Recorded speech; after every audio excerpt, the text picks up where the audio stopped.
শতাব্দী প্রাচীন Bardhaman town hall অনেক ঐতিহাসিক ঘটনার সাক্ষ্য বহন করছে।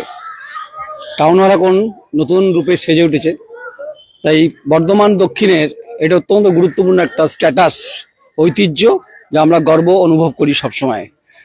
কিন্তু বর্ধমান দক্ষিণের হাওয়া কোন দিকে বইছে এটা নিয়ে বিভিন্ন বিশ্লেষণ ইতিমধ্যে শুরু হয়েছে। যারা যারা বিশ্লেষণ করেন তারা বলছেন,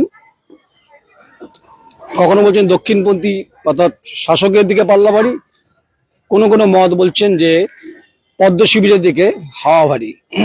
আমরা এই বিশ্লেষণে যাচ্ছি না, আমরা বলছি মানুষ তার গণতান্ত্রিক অধিকার লক্ষ্যে এবং পক্ষে তারা ইভিএম পর্যন্ত পৌঁছতে পারবেন কিনা, এটা খুব গুরুত্বপূর্ণ।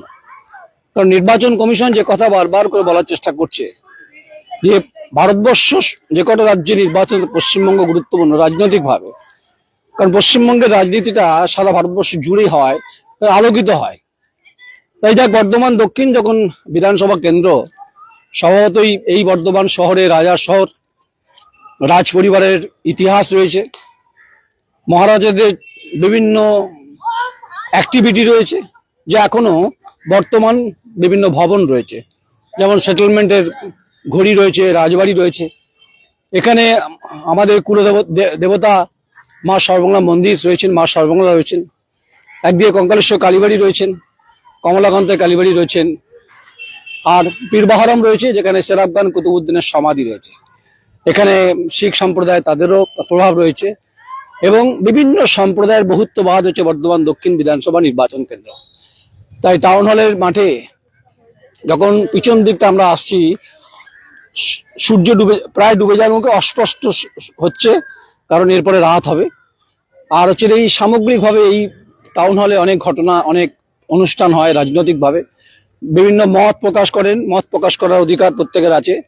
কারণ গণতান্ত্রিক ব্যবস্থার সঙ্গে জুড়ে থাকা যারা মানুষ, যারা খুব গুরুত্বপূর্ণ, জনগণ, এই জনগণ হচ্ছে নির্বাচনটা ঠিক করে দেবেন কে জিতবেন আর কে হারবেন।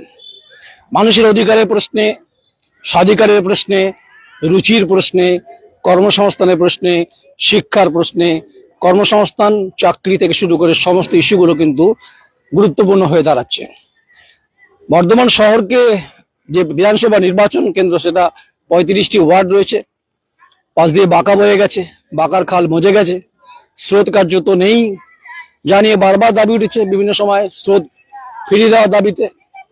বর্ধমান শহরের ইতিহাস বলছিলাম, তাই সেরাবগান অর্থাৎ সমাধি এবং কুতুবউদ্দিনের সমাধি বলছিলাম, কিন্তু সব থেকে যেটা খুব গুরুত্বপূর্ণ সেটা হচ্ছে শেরশাহর আমলে কিন্তু এই গ্র্যান্ড ট্যাঙ্ক রোড, ফলে এই জিটি রোডও কিন্তু বহু ঘটনার সাক্ষ্য বহন করছে।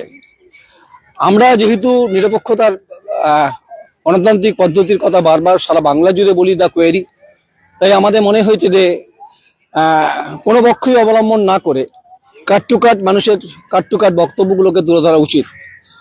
কারণ এখানে মূলত শহর যেহেতু খুব গুরুত্বপূর্ণ, দক্ষিণ দামোদর থেকে শুরু করে এবং পাশের জেলা বীরভূম, মুর্শিদাবাদ, এদিকে বাঁকুড়া এবং ঝাড়খণ্ডের বৃহৎ অংশের মানুষ এখানে চিকিৎসা পরিষেবা নিতে আসেন বিজয় চাঁদ মেডিকেল কলেজ হাসপাতালে। এবং হচ্ছে নবাবহাটে প্রচুর বেসরকারি নার্সিংহোম রয়েছেন। একসময় মিনি লন্ডন বলা হতো খোঁজবাগানকে, এখনো বলা হয়। 1 বর্গ কিলোমিটারের মধ্যে এত ডাক্তার, এবং মানুষ এখানে বিভিন্ন ইস্যুতে সরব হন বারবার করে। কখনো শাসক বামফ্রন্ট ছিল, তখন সরব হতেন কংগ্রেস, তখন তৃণমূল কংগ্রেস হয়নি, পরবর্তীকালে যখন তৃণমূল কংগ্রেস হয় তখনও তারা সরব হয়েছেন। এরকম বহু ঘটনার সাক্ষ্য বহন করার মধ্য দিয়ে বর্ধমান তার ঐতিহ্য এখনো গৌরবান্বিত করেছে রাজ্যের কাছে।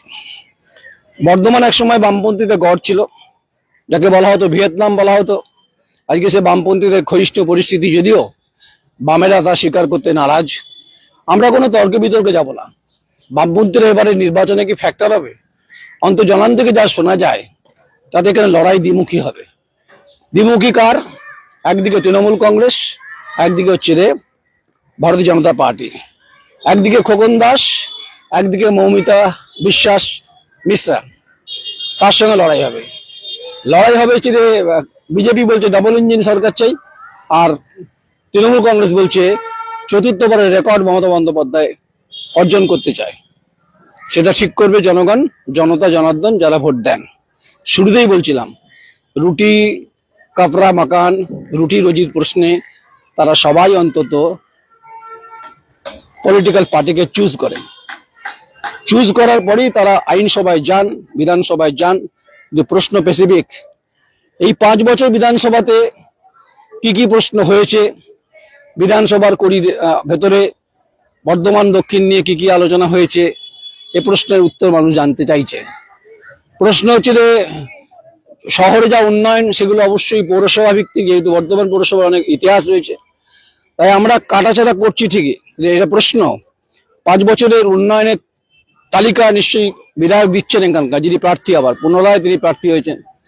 তাই 5টা বছর যেভাবে গঙ্গার পারে আইনসভাতে তিনি যখন বারবার করে গেছেন সভাতে, বিভিন্ন সময় অধিবেশনের সময় নিশ্চয়ই অনেক প্রশ্ন হয়েছে। তাই সাক্ষাৎকার যখন হবে, যদি সাক্ষাৎকার দেন শাসক বিরোধী সবাই, আমার বেশ কিছু মানুষের অধিকারের প্রশ্নে গণতান্ত্রিকভাবে যে সাংবাদিকতার যে সৌজন্য, সেগুলো আমরা তুলে ধরার চেষ্টা করব।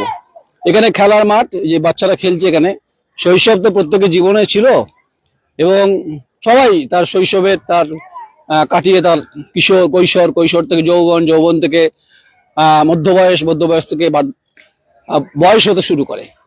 কিন্তু শহরটা থেকে গেছে, শহরের পরিবর্তন হয়েছে, ক্রমবর্ধমান চাহিদার সঙ্গে রাস্তা বাড়েনি সে অর্থে। শহরে বিভিন্নভাবে যানজট নিয়ে একটা বারবার সমস্যা হয়েছে, অতিরিক্ত টোটো গ্রাম থেকে ঢুকে পড়ছে, এগুলো ইস্যু। এই সমস্ত প্রশ্ন আমরা কাটা বেগুন বলছি না, নুন তেলের মতো বলছি না, বা তেঁতুলের মতো বলছি না।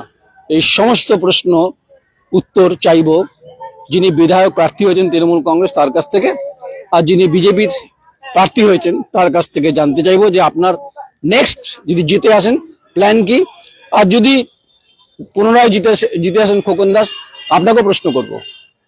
সবাই ভালো থাকবেন।